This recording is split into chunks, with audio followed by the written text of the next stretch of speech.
This conference will now be recorded.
I'd like to call the Board of Supervisors meeting to order. As always, let's start with the pledge and a moment of silence.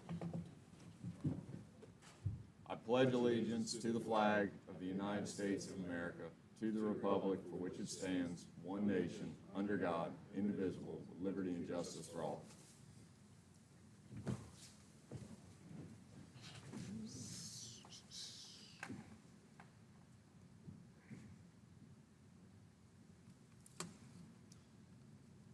And we lost Miss Montgomery, who had come to meetings for years. She was a great neighbor. She was super constructive as an individual, always coming with not just problems, but solutions. It's a big loss for the community if everybody think of her. And cookies at budget time. Which were appreciated. All right, thank you. We do have a quorum. We do need to adopt an agenda. The only switch that I've got is, and it's been distributed, is the refund memo by Mr. Daniels. I'd like to make that 6A and then move resolution 2025-16 to B. Anybody else have anything we need to add to the agenda this evening? Anything? What's the pleasure of the board? Mr. Chairman, I move that we approve the agenda as amended. Second. Motion's made and seconded. Further discussion? Hearing none, all in favor signify by saying aye. Aye. Opposed, same sign. As always, public comment. Anybody? Any public comment? Anybody watching us? 0 people. We're holding the line. All right, constitutional officers, county departments, committees, and organizations. Jerry? Well, we'll get you one.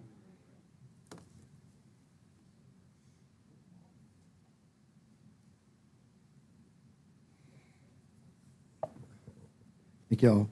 I want to start off with big congratulations to our all-star teams playing this summer. But most importantly, were our major and minor league softball all-star teams. The majors won the districts and were finished in the top 8th in the state of Virginia. They just finished playing this morning. A minors team also won the districts and advanced.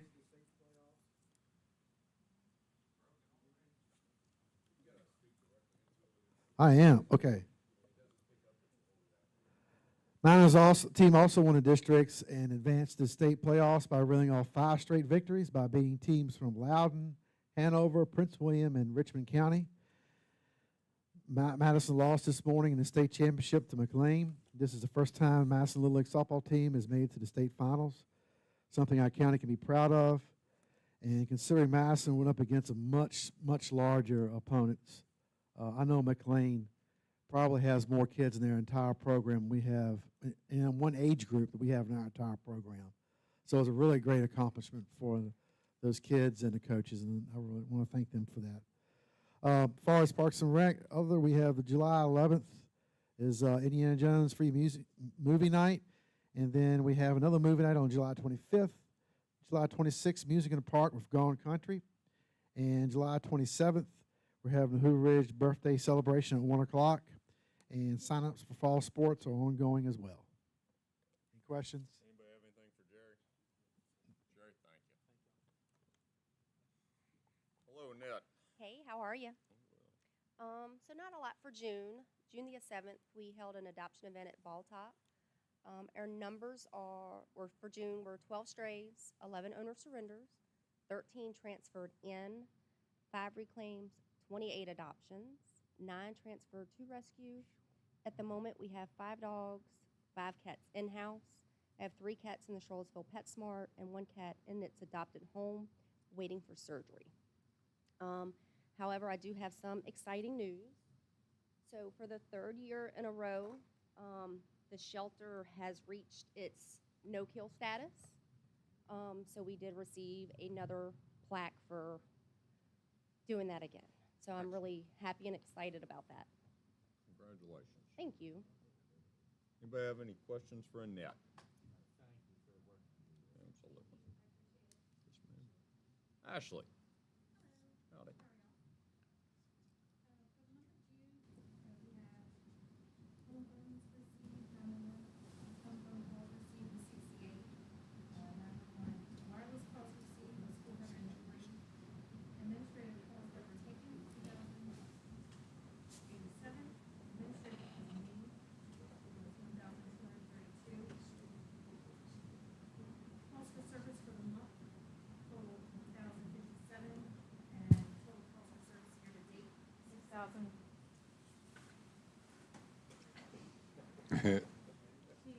$6,383. Total calls through the center were 3,790. The CFS percentage year-to-date compared to last year is at 95%. The percentage from the same time frame as last year for calls it's 106%. Percentage year-to-date for the same time call frame as last year is 85%. We are currently taking donations for school supplies through the end of the month. Once we get all the donations collected, we'll give those to the Madison Social Services to distribute. We're also planning on having a booth set up at Taste of the Mountains, just try to get out in the community events more. So June 30th, I put in an application for a grant.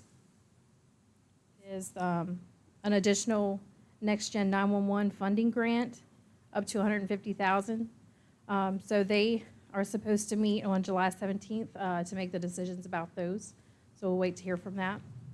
Who's that grant from or to, Ashley? It's 2 dispatch centers, and it's from the PSAP Grant Committee and 911 Services Board. State or feds? I'm sorry? State? All right, thank you. State, yes. That's fine. Good. So yes, hopefully we'll hear from that 17th or 18th when they make their decision. And as far as staffing, we have 2 vacancies. One is still in training. Dispatcher Whitaker did graduate from the academy, and we're projected to have her released and in her own position by the end of August. And we are advertising for our open positions. Good. Please. So, Mr. Chairman, if I may, we've talked internally, we want to begin, I should have been, so I'll take that, but we want to start recognizing folks' achievements, specifically when we have folks that are graduating, whether it's law enforcement, for academy, animal control officers, so any of these academies. So we do have, on behalf of the Board of Supervisors, a certificate of recognition that I like to, if it doesn't embarrass Ms. Whitaker, to come down, and Mr. Gordon will snap a photo of us. But basically, it's a certificate of appreciation. Madison County Board of Supervisors hereby awards this certification in recognition of Nicole Whitaker's outstanding achievement for successfully completing the basic communications training and receiving a certificate for basic emergency communications officers. I just want to say overall, as county administrator who's not a first responder, but I appreciate all of you who educate me every day, there's a multitude of calls and training that have to go on into this position. And they try to simulate those things at these academies. These folks are your first line when you are at your vulnerable state. And we want to make sure we recognize all of our wonderful public safety agencies and team members. So these are big achievements, is why we want to recognize those. So congratulations on your accomplishment.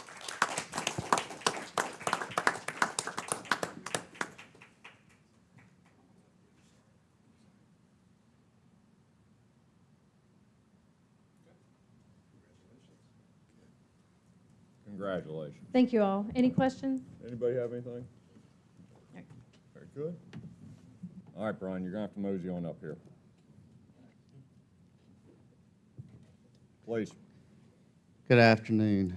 Currently working on personal property, business tangible property, all those lines of taxation, working through all of those. And we have implementation of our camera software next month with initial training at the beginning of the month, and then on the 18th would be go live with our new system. I know some folks have inquired about VamaNet and the replacement of VamaNet, so that will be up August 18th. So it will be a little bit different, but very similar.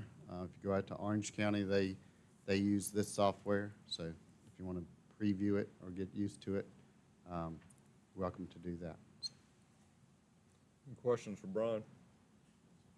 Thank you, Brian. Tilly? Hello. Not much to report. Currently, I'm working on possibly some personnel policy changes that I will bring to the board later for approval, and that's about it. Everybody getting along in your department? They're getting along great. That's good. along with That's yourself. good. That's good. Noah, please. Good evening. So June was busy, 166 calls, 9 minutes was our average response time.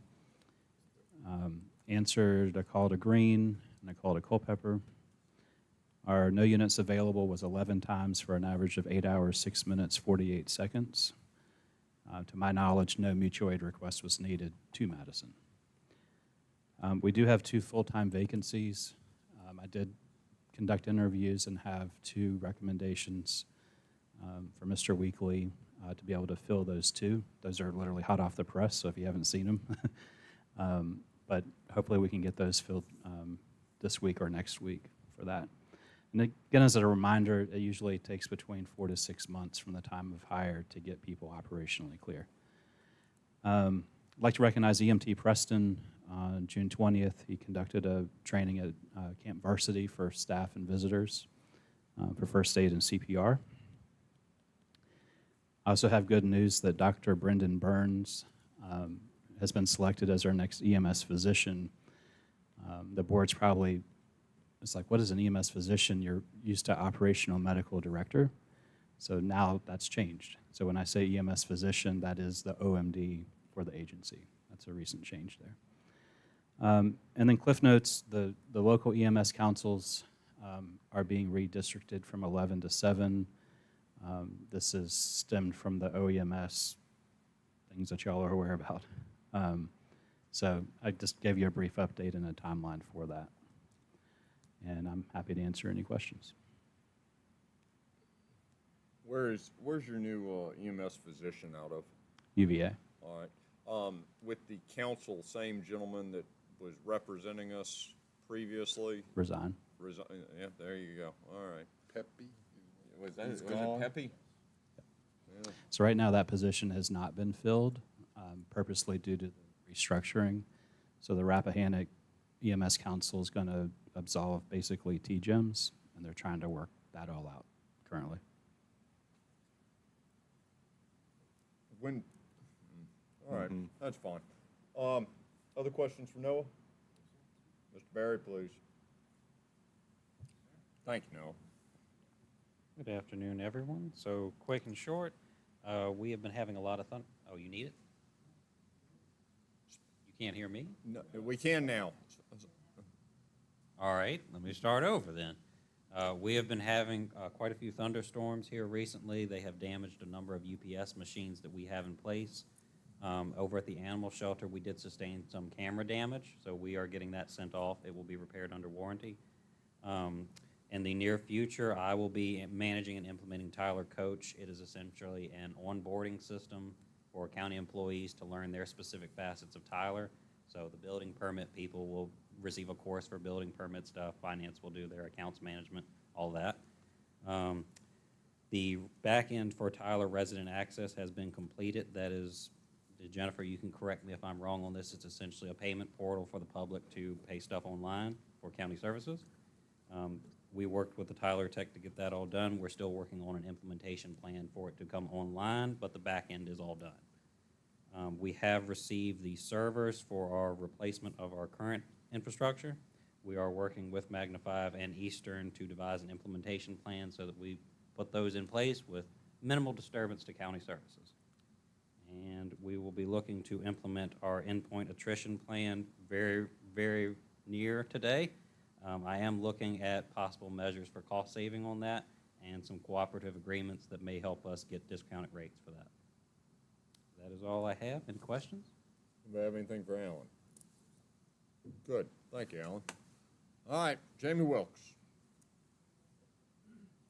Well, good afternoon, Board. Things are staying busy in building and zoning department. There's a report at the end of our lengthy report that Alan's outlined a number of things. There's a number of subdivisions in process, violations are being processed, and working towards resolution. Under erosion sediment control, the monthly DEQ report is included in your packet, and work is continuing out at Hoover Ridge, and Joe's been out there keeping an eye on things and trying to help things move along as quick as possible. Building and zoning, our permit reports in there, and I added a little extra one. Last fiscal year, kind of a breakdown, but like last fiscal year, since we've been on Tyler for a year now, we issued 1,175 permits for the year. That included 67 new dwellings. And the inspections is highly skewed. It says 1,911, but that's way off because a lot of the early inspections in the first couple, 2-3 months, we're still in the old system, and they don't register in the new system. And in June, we did 241 inspections, issued 6 new permits for dwellings, and a total of 150 permits. I tell you this every time, but the state building code, it just started their new adoption process. So that's going to be a year and a half adoption process where everybody under the sun is going to put their input in for the new code. And staffing, Stacy, our new zoning and building technician, she's actually in class next 3 days. She's taking her core module, and then in September she'll be taking the permit technician course. So we got her scheduled, and she's going through the courses. And I was out at the old Miranda's restaurant yesterday. Last week I met there with the health department and the new proprietor, and we did some inspections. They had some corrections, and I issued a CO, and I think they're scheduled to open Friday. Good. So one more restaurant in town. That's kind of a quick breakdown. If you have any questions. Anybody have anything for Mr. Wilkes? Jamie, thank you. Mr. Warren? Good afternoon. FY26 is in full gear now. We have the year open in Tyler. We have all of our POs started that we need to have rolled over from FY25. We have loaded all the budgets. We've even run our first post-year payroll now in FY26, thanks to Tilly. I'm working on the audit book, or excuse me, the budget book. Should be within the next week or two finalized. I need to get with Jonathan on a couple items with that.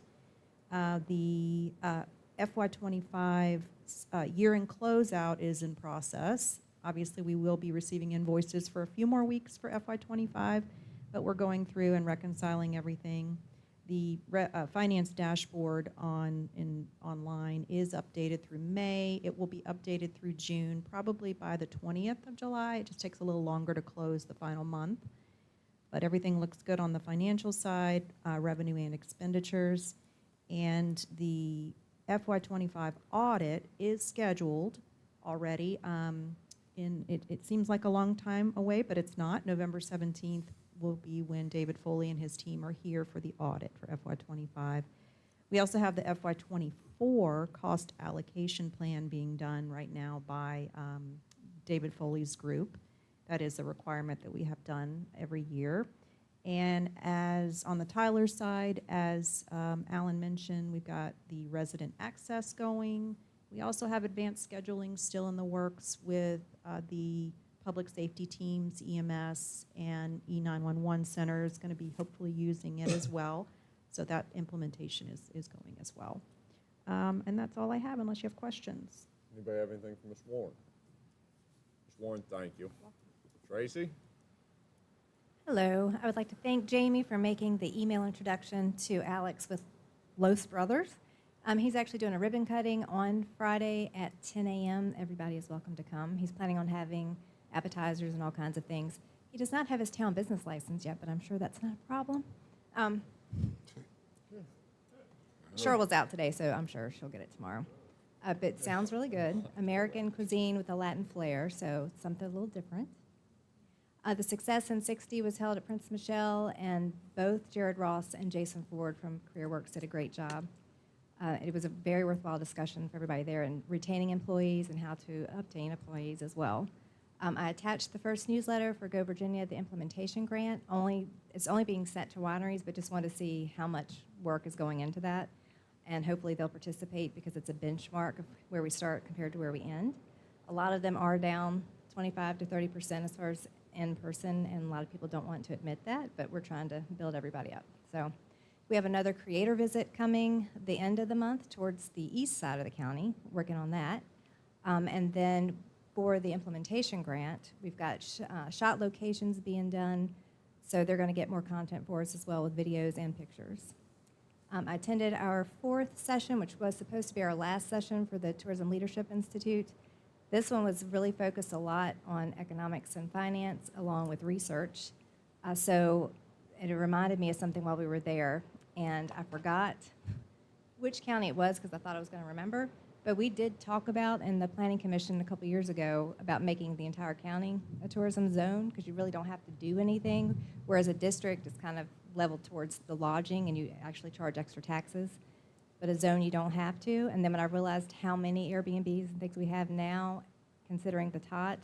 So just to point out, because we're always pointing out how much money we need, but remembering that we only expected 50,000 in tot, and we're now at 420,000, we've come a long way. So it's making progress, somewhere at least, working on it.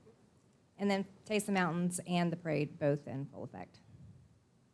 That 420 is the allocation that is specifically only used for tourism. Is that right or wrong? Yeah, well, that's coming straight from the state, so I didn't even compare it yet. But That's good. Any questions for Tracy? Thank you, Tracy. Tiffany, how is CSA and social services? Everybody be nice to Tiffany. She thinks we're going to yell at her. All right, Tiffany. I'm actually able to report on the DSS side for Valerie. So just kind of some updating on what we're experiencing right now is that we've had a bunch of individuals have their SNAP benefits stolen. So we are experiencing a high number of scams that have happened to where we're assuming it's statewide through other localities, is that their benefits were initiated onto their card and snatched off immediately. So we're able to look in the transaction system to determine that these are out-of-state individuals who are pulling these funds. So as soon as the individuals are getting them, they're getting stolen. And that's hundreds of dollars that have been stolen. Literally on Monday, we had multiple phone calls that were of people who tried to log on to figure out how much benefits that they had, and they were stolen. So we have contacted some other localities, and they are experiencing the same thing. So clearly there's some decent hackers out there who have either hacked into the system of the state, or there's some sort of skimmer that's within the county, but I do know that they did make a police report in regards to that. So unfortunately, we can't refund those funds, but we are offering food pantry items to these individuals who depend on, you know, the supplemental portion of this, but also MESA as well. We've been working with them very closely to help these individuals who unfortunately were victims of these. So the other is the cooling assistance program is going on right now. That ends August 15th. So we are working with individuals through the cooling assistance program. And we have also seen a rise in some crisis with domestic violence. So we're also working with those families as well through the department. So reporting on the CSA side, currently we have 34 children in foster care, and 3 of those are in the Fostering Futures program, which is the 18 and older group. So we have been very busy between phone calls and just working with families. So hopefully with the season, we'll have a little bit of a break, but once school starts is usually when it picks up again. Who investigates stolen SNAP benefits? Is it state? So we as an or- agency, you know, investigate to see, but at this point, it's going to have to be, I think we're going to have to talk into a state issue. I don't know how other states, how that works on that part of it, but I think Culpeper has already been hit by the same situation, and I want to say we had talked to somebody else in Greene County, but I mean, they immediately, as soon as the benefits were batched on, they were snatched right back off. So, Hannon? If I can help you a little bit on that one, it's generally the counties investigate local law enforcement, and then if they see that it's a bigger issue, and they report it to Virginia State Police, and then if Virginia State Police is interested enough, then they'll take it over and investigate it. Thank you. and there is an app that we are encouraging individuals who have SNAP benefits that you can lock your card. So we are literally telling everybody who's coming in the building at this point to use this app to lock their card, that it's supposedly a very secure app, but some of these individuals are too late at this point. So we have shared it on our Facebook web site, so that way hopefully it can get to individuals, but whoever may not have social media or a type of phone that they'd be able to access that, we then would just we're issuing new cards to these individuals. The other one, you said you had, what, 34 in foster care currently? Where, and I'm putting you on the spot. What did we have last year this time? We were lower, Below that. but to knock on wood, we're maintaining right now, but we do have a lot of movement that I say is happening that that is movements back into homes that are out of residentials, but also some adoptions that are going to be happening. So we will hopefully see some changes in numbers. How are we doing on availability of foster homes? Because that was an issue previously. We are still struggling on families. We've had to reach out to other localities through their Department of Social Services to utilize their local approved families, which we've been very thankful for, but we're always in search of families that we could utilize locally, because it is always ideal if we can keep the child within their community, but sometimes that's not an option. Anybody else have any questions for Tiffany? Tiffany, thank you. Hannon, you have anything to report in your department? The DSS attorney is Samantha Freed. By contract, she's a Charlottesville attorney. She has asked if, when she's not available, if I can fill in for her as the DSS attorney for Madison. I'm not, you all don't need to make a decision on that, but before I fully committed to that, I wanted to run it by this board because I work for you all before I work for anybody else, so. Do you think this, you working as an interim would jeopardize your representation of the Madison Board of Supervisors, the workload being too much? I do not. Oh, all right. It's fine by me. Anybody have any issues or with the DSS trying to steal Hannon from us? Well, Thank you, Hannon, for the update. All right. Moving into, I think we've hit everybody. Moving into consent agenda. We have minutes from 6/24/2025. Mr. Dawson was absent, so we probably need to remove those, do them separately. And then we have the CSA supplemental appropriation for what, 100 and a quarter. And then the FY26 appropriation number 1, the compensation board state funding adjustments. And that one is $70,265, I think. What about if we start with the minutes from 6/24/2025? Yep. I move to approve the minutes of 6/24/2025. Second. Motion's made and seconded. Further discussion? Hearing none. All in favor signify by saying aye. Aye. Opposed and abstained. Abstain. Got it? Yes, ma'am. Thank you. All right, now we have the consent agenda, the supplemental appropriation number 29, and then supplemental appropriation number 1 from 26. Anybody have any questions on these items or comments, or what would y'all like to do? Mr. Chairman, I move that we adopt the consent agenda less item 2. Second. Motion's made and seconded. Further discussion? Hearing none. All in favor signify by saying aye. Aye. Opposed, same sign. We don't have any special appearances, no public hearings. We do have old business capital improvement plan and finance schedule. Mr. Weekly, please. Yes, and I'm also going to ask Ms. Warren to help me out on this.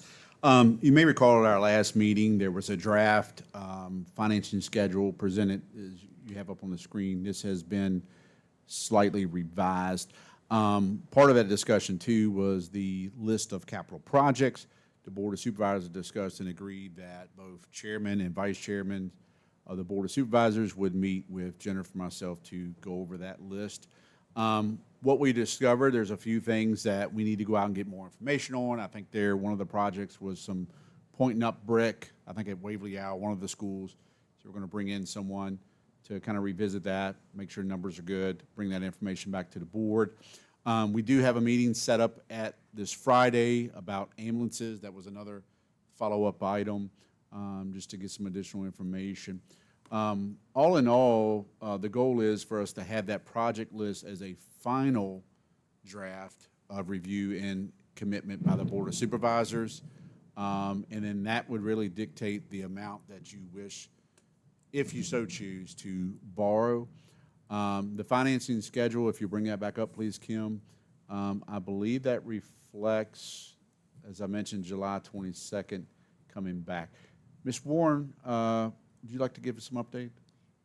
Yes, thank you. The only change to the schedule was pushing out originally we had tonight being the night that the CIP list would be finalized, and realizing that we have some more, little bit of work to do, we pushed that to July 22nd. So Davenport in this edited version has reflected that on July 22nd, the Board of Supervisors would finalize the CIP list, and then the next week we could go out to RFP to the banks after that. As a part of this process, and it's listed as your item on the agenda is 5A, reimbursement resolution, and that's been prepared by our bond counsel being Sands Anderson. And that has also been issued to our county attorney for review. This is pretty standard practice. It's basically giving your intent of debt service. I do want to point out that while that may have a number, I think, of $4 million in there, that most certainly does not say you have to borrow that. You certainly could if you would. The biggest commitment is once you go back to your revised CIP list, whatever that number is, as Jennifer stated, if you approve that list, Davenport will prepare the request for a proposal to put out there to shop around best financing, whether it's commercial paper or VACO or some form of. So this tonight, I want to be clear, and certainly Ms. Warren can chime in, or our attorney, Mr. Wright, is not saying you're going to commit to borrowing for, but this is the maximum to do so. Hannon, anything you'd like to add, sir, on this resolution, reimbursement resolution? No, that was the number that caught my eye, but I'm comfortable with it. All right. questions, thoughts? What would we like to? So please? the one thing, we were looking at on the ambulances is still visiting the lease versus buy thing. Yeah. That was the biggest thing. And Noah, is there any issue that we need to consider lease versus